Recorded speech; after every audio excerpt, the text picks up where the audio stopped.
I feel as tired as Sharon Carter looks when she's trying to keep it from Sam and Bucky that she's.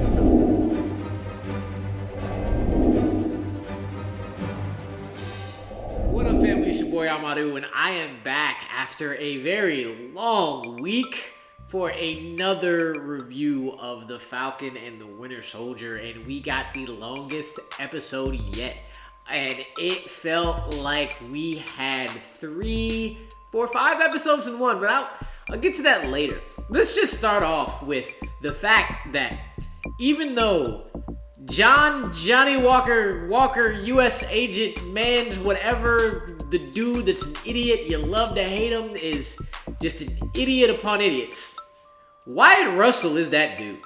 Wyatt Russell is acting his ass off in this role, and I don't know if they could have picked anybody more perfect to just encompass the dude you love to hate. Because that court scene in and itself, when he says, "You built me," that's the moment when you're like, am I feeling for this dude? And then he yells, "I am Captain America," about 3 times this episode. You're like, nah, I'm good. And one of the first times he does it is when we return to Captain America Civil War, because that opening fight scene between him, Sam, and Bucky, all of the action sequences in this show have been damn good, especially with the choreography with Sam and how he uses his wings. But this one, instead of Bucky and Cap fighting Iron Man, it was Bucky and Sam fighting the U.S. agent. And to tell you the truth, Johnny Walker was whooping ass. He knocked out Bucky. He tore the wings off of the Falcon, and it wasn't until Sam and Buck did the Lucha Libre Rey Mysterio Jr. combined with Eddie Guerrero, one got you here, the other kicks you in the back move, that they finally put him down. After, of course, the Infinity War scene trying to take the gauntlet from Thanos, but instead of the shield, you didn't have Peter Quill's dumbass to stop it, and then they broke his arm. Those two things they needed to combine to beat him down. But that's never been the strong suit of this of this series. Even though you thought this was going to be an action series, no, this episode especially has really gotten into why these Disney Plus shows allow us to go into depth of character, and we get to learn so much more about each of them, and the acting has been on point. Except in this episode with that cameo of Julia Louis-Dreyfus. I know down the road she's going to be somebody really interesting. I think her name is like something Allegra Fontaine, DeMarco, DeCamp. I don't know. All I know is that thanks to Hector Navarro, I know that she's a character who was like top SHIELD agent, Nick Fury level. They went together. They don't anymore. She's a very intelligent character. But Julia Louis-Dreyfus, I was very happy to see. But I thought she was overplaying it. She was doing a little too much, trying to be the sassy, I know everything that you don't, so trust me, I can say a snarky comment here and I'm going to be intelligent and mysterious. I thought she didn't feel natural. At least not yet. I was looking for more Catherine Hahn than whatever she was doing. I'm intrigued at where it will go, and I'm intrigued on how much better Julia will fit in and look in this role. But when she came, I was like, oh! And I was like, oh. Okay. Wait, okay, sure. But then we go from there, and I'm gonna just skip around over to the last real important John Walker scene when he is lying his ass off to Battlestar's family, and yet again, you're like, this is why you fucked up, fam. But this is why Wyatt Russell is so good. And just the fact that they, again, are going to scenes like this that we would never see in a movie that's 2 hours long, it's really just, it's a great thing to get into these characters. And I really think we don't see U.S. Agent again. Maybe not until the very, very last scene of the finale, and he's going to be somebody who's important down the road, because I think they're going to focus on a finale about the Flag Smashers. The plot we did not get really anything about in this episode. And you know what? I was good with that. They really just was like, you know what? The whole thing that Zemo was talking about Carly getting radicalized, well, that's done. Didn't you know we're the criminals now? And they are the criminals. Because they are teaming themselves up with Batroc. And I'm very glad he's back for him to get more shine. Because George St. Pierre is always a good silent, just character. You know the action's coming. And then when he got to speak, which was cool. But we also, we were right. Sharon Carter's the power broker. She's the power broker. And I'm really, really interested to see how that dynamic plays out.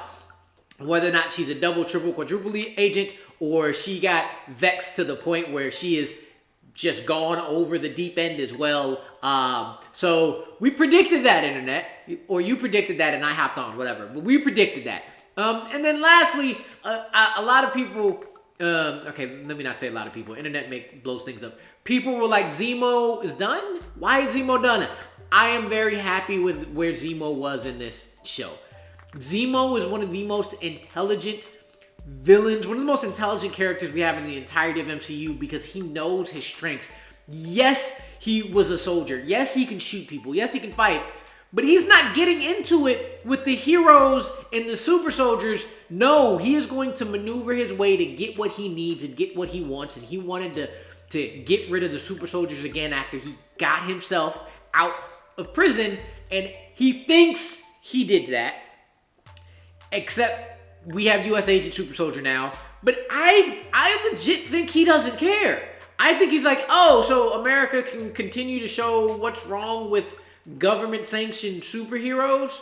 Go ahead and keep showing that while I go back to Sokovia and mourn the loss of my country and my family. And when he says hello, ladies, Daniel Bruhl is a G. Ayo and them go ahead and take him to the raft. So now we got Abomination and Zemo in the raft, which again, just more threads that can continue to just pay off years down the road. I really like where that ended with Zemo. He came in, he did what he needed to do, he paid homage to his people, and he dipped. It's just, this show is knows it was a Winter Soldier Civil War movie, so they bring back parallels to those movies while opening up and making it its own thing. And then we get into the second half of this episode, which is my only, while watching it, it was not a downside, but I can notice.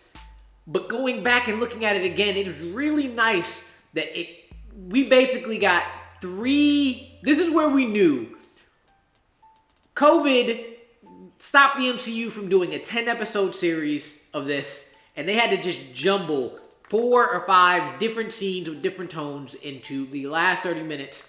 And you were just like, fun, serious, ooh, damn. It didn't flow well, but I loved every second of it because each individual scene is something that we needed. The Isaiah Bradley.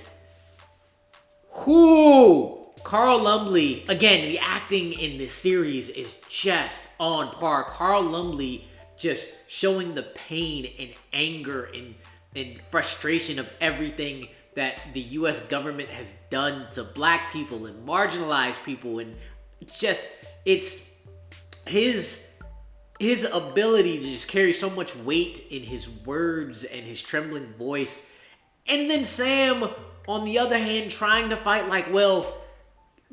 they will never call a black man Captain America, and his knowledge of that, followed up by Isaiah saying, and no self-respecting black man will carry that shield, and Sam looking like, but no, that is what makes it so much better, because that shows how much Isaiah Bradley is a human and how Sam is a human. And while we agree on some things, the conflicting nature of a man who has been tortured and had seen the real life